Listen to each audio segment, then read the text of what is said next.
Serangan Amerika Serikat terhadap Venezuela bukanlah sebuah peristiwa tunggal. Bagi banyak analis geopolitik, ini adalah pintu pembuka, bukan penutup. Setelah fase militer awal berlalu, perhatian dunia kini tertuju pada satu pertanyaan utama. Apa langkah berikutnya yang akan dilakukan Trump dan Amerika Serikat? Berdasarkan pola sejarah, pernyataan politik, dan kepentingan strategis global, terdapat beberapa skenario yang dinilai paling mungkin dilakukan Trump dalam waktu dekat.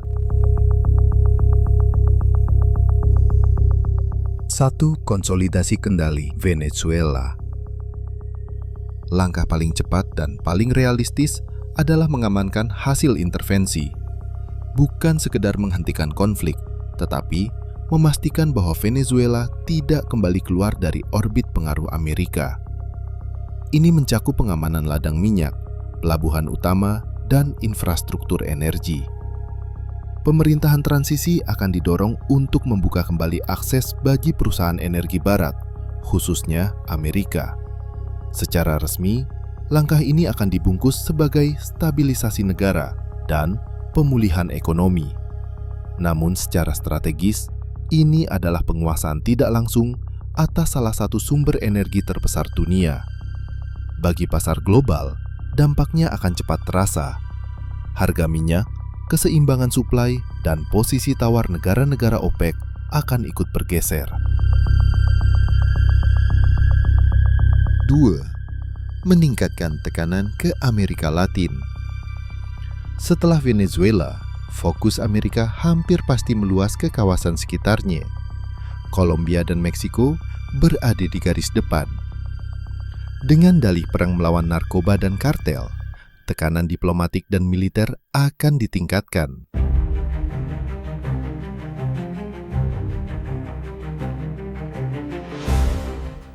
Kerjasama keamanan dipaksa menjadi lebih dalam, lebih keras, dan lebih sepihak.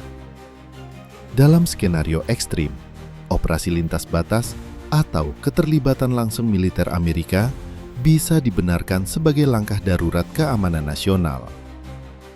Ketidakstabilan Amerika Latin berarti migrasi meningkat, krisis ekonomi regional, dan tekanan politik global baru.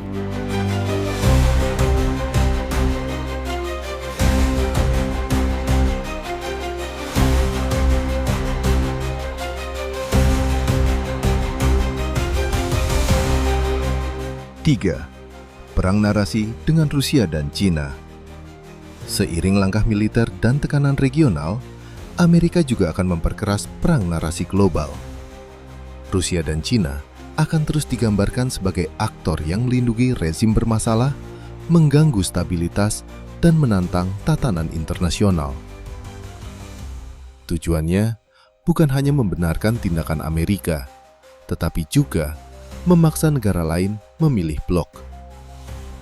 Netralitas menjadi semakin sulit. Negara berkembang, Asia, Afrika, dan Amerika Latin akan ditekan secara ekonomi dan politik untuk menentukan posisi. Ini bukan perang senjata langsung, tetapi perang persepsi, informasi, dan pengaruh.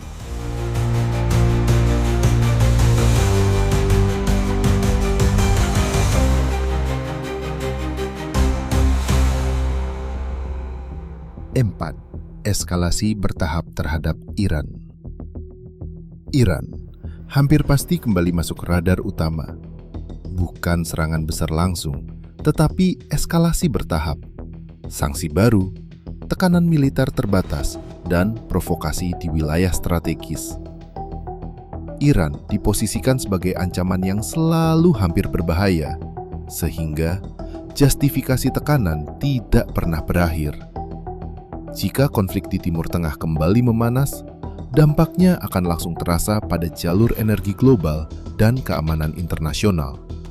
Dan di titik inilah, Rusia dan China kembali terseret, baik secara diplomatik maupun strategis.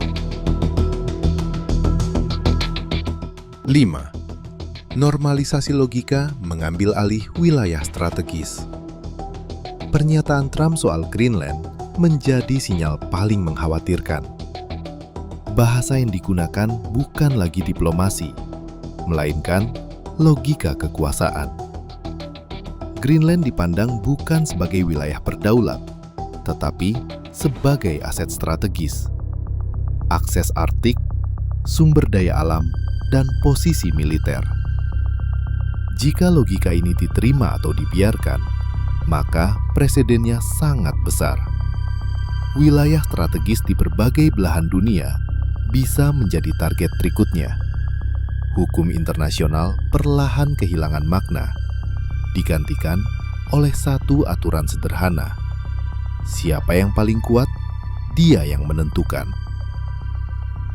Dari Venezuela hingga Greenland, dari Amerika Latin hingga Timur Tengah, langkah-langkah ini membentuk satu pola yang konsisten.